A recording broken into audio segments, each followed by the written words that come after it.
Hi, today we chat with George Shaw and Robin Brooke, two well-known faces when it comes to the Melbourne to Osaka yacht race. In 2003, George and Robin competed in the race aboard their boat Boots, and George subsequently went on to be the chair of the 2013 yacht race organising committee, and he's once again on the 2018 organising committee representing Osaka Hoko Yacht Club. Both George and Robin are very active members in Sandringham Yacht Club, as well as the Ocean Racing Club of Victoria. The theme of today's chat is life on board. Welcome, Robin and George. Thanks, Martin. George, firstly, tell us about the 2003 race. How did it go for you? 2003 race was very special for us. It was our first Melbourne to Osaka race, not really knowing what to expect, and there was very little information given to us before the event, so we had to really play it by ear for our preparation. And then we got to Osaka, and simply getting to Osaka we felt we had a win. So, why did you do the race? As a member of Sandringham, I had seen boats returning from the previous races and was absolutely intrigued by the stories that they told, and thought, if I'm going to do anything special, I've got to do this.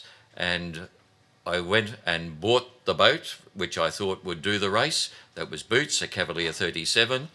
And then I asked Robin if she'd like to do a cruise in the South Pacific or do to the race to Japan. And Robin, what did you say? Well, I didn't have to think about that for long.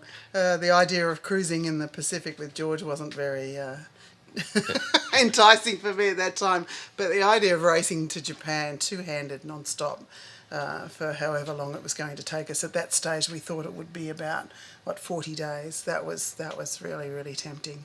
And my sailing was, I started sailing in the ocean, so I didn't have any qualms about doing such a, taking on an adventure like that. So so I said, how about we do the race? Little did I know it was going to cost so much and take so much time to prepare and to train. And but the cruise in the Pacific is certainly the easy way out, but this was, in the long term, I think the most enjoyable thing, the most enjoyable sailing adventure that I've ever had. It was fabulous. Would you do it again? I would, in a heartbeat. I'm waiting to be told. Okay. Now, Robin, I believe you're the master at making life on board comfortable. What we'd like you to do is share some of your secrets with us, please. Well, in those days, it was, as George has already indicated, there wasn't that much around as far as information. But I'd spent a year living and cooking on the prawn trawlers and being first mate or second mate and chef on the prawn trawlers up in the Gulf of Carpentaria. And even before going out there on those boats, I realised that the monotony of the day-to-day was going to be quite overwhelming, and the way that I could spice it up, so to speak, was to make the food really interesting.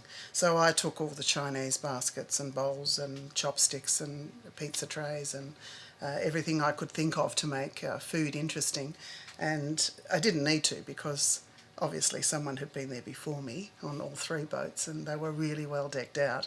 So there I learnt to cook, and I learnt what's good and what's not, and what works and what doesn't. And so from that I think I designed our food for the Melbourne to Osaka race similarly to have as much variety as possible. I don't think we ate the same meal twice. No, you've told me that before too. So there are any standouts that you can remember? Well, there was my birthday dinner. Oh, George talks about his birthday dinner. I'd kept it. I made friends with the butcher, and against the rules, I got him to undercook meat, and we sliced it, cryovac it, and I had it not frozen, but really well cryovac in the fridge. And I had this one piece of beef that I was holding on to for the equator, for George's birthday, which happened to be the day we crossed the equator. And so I was hoping that when I cut that bag of meat open that it wasn't going to stink. And luckily it didn't. But you tell the story better than I do about that dinner. Oh, well, Robin had been fussing around downstairs during the day, and it didn't twig to me, and I'm not sure whether you're allowed to say this on this interview, but about 10 o'clock at night in the tropics, you know what it's like. I got the call, come down, you silly old bugger, and have your dinner. So I went downstairs, and here's a complete roast dinner laid out on the table. And Robin starts immediately apologising, saying she didn't have any fresh potatoes. She had to get Deb mashed potatoes, mould them to look like potatoes, stuff them with camembert cheese, wrap them in breadcrumbs and bake them. And she was apologising. And I thought, this is not too bad. And of course, you mentioned that we ate at 10 o'clock at night. It was so hot, and you would have had the same experience yourself. It was so hot crossing the equator that, around the equator that, you ate. And I think that was the nice part of our trip too. There's no set time for anything. I prepared probably 8 meals a day. They might only consist of cake and a coffee, and don't forget the cake. If you do this race, do not forget the sweets, because you really look forward to them. I know that Paulie on the last race, he ate the boat out of sugar because he'd given up smokes as well, or ran out of cigarettes, and he was a smoker, and he ate the boat clean out of sugar. So don't forget the desserts. They're really, really important. So, just on that, I was going to ask a bit later, I'll ask now though, but the competition, George. You ran a competition last year. Well, just before the competition, you know, the most important thing, the most beautiful smell you can get on a boat is fresh bread. Fresh bread baking on a boat, there is nothing like that smell. And every second day we would have fresh bread. But coming back to the competition, when we did the race, the thing that we noticed most was when people arrived in Osaka, they were different to when they started.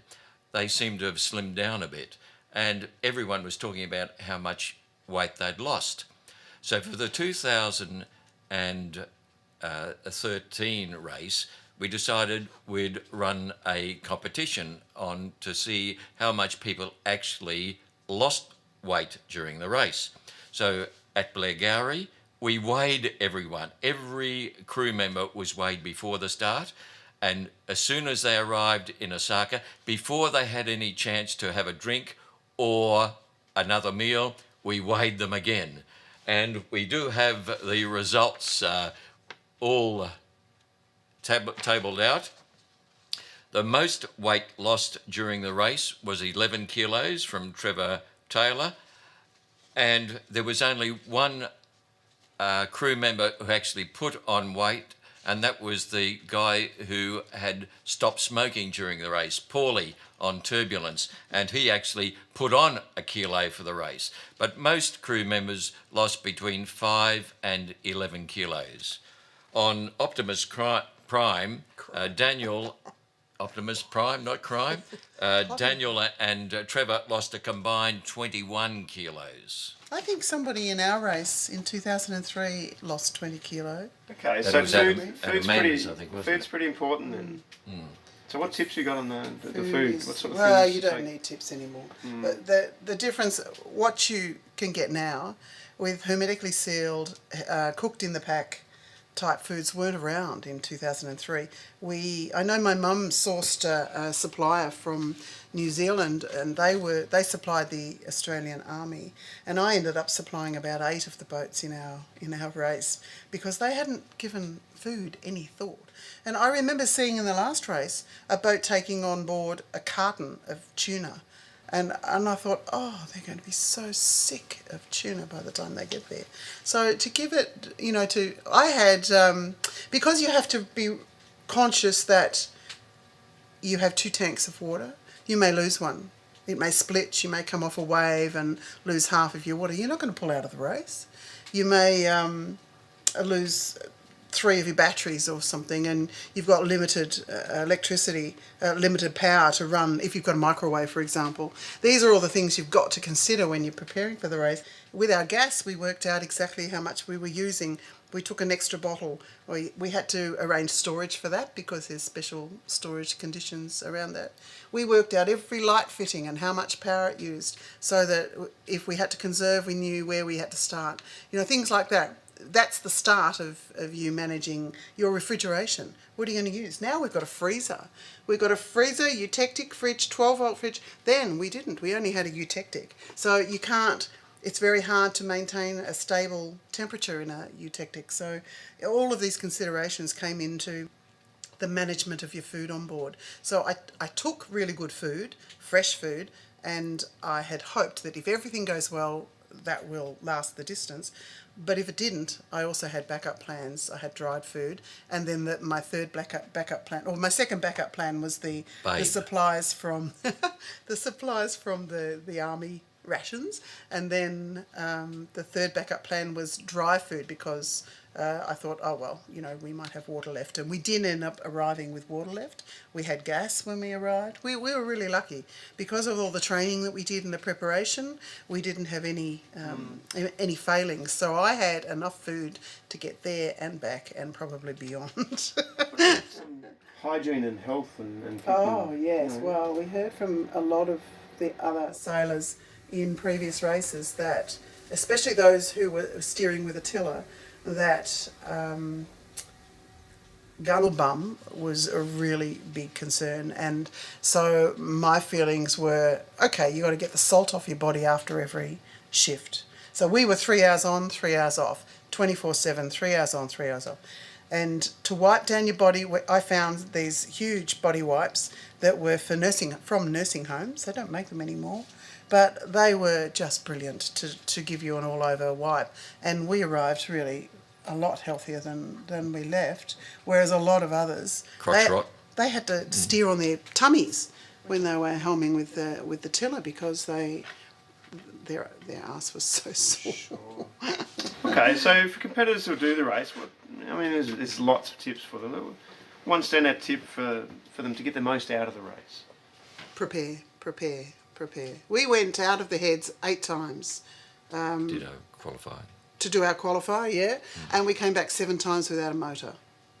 We had to sail in 7 times because something or other went wrong. So we had eliminated all of the possible things that could have gone wrong.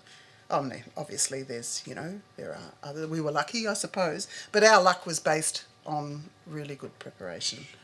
Yeah. Just to finish with, George, tell us about the presentation at the 2013 Osaka. 2013 was a very, very special presentation. It was different to every other Melbourne Osaka race in that we had it at the shrine in Hoka. Ten Mangu Shrine. It is a most magnificent shrine. It is I think the 3rd oldest shrine in Japan, and we had the presentation in the inner sanctum of the shrine. In previous races, we've held them in hotels, and to me, this was so different because we had the thanksgiving for the safe arrival of boats. At the start of the race, we had a blessing of the fleet, both a Christian blessing and a Shinto blessing. And to arrive in Japan and have the thanksgiving for the safe arrival in the old shrine in Osaka, it was very, very special.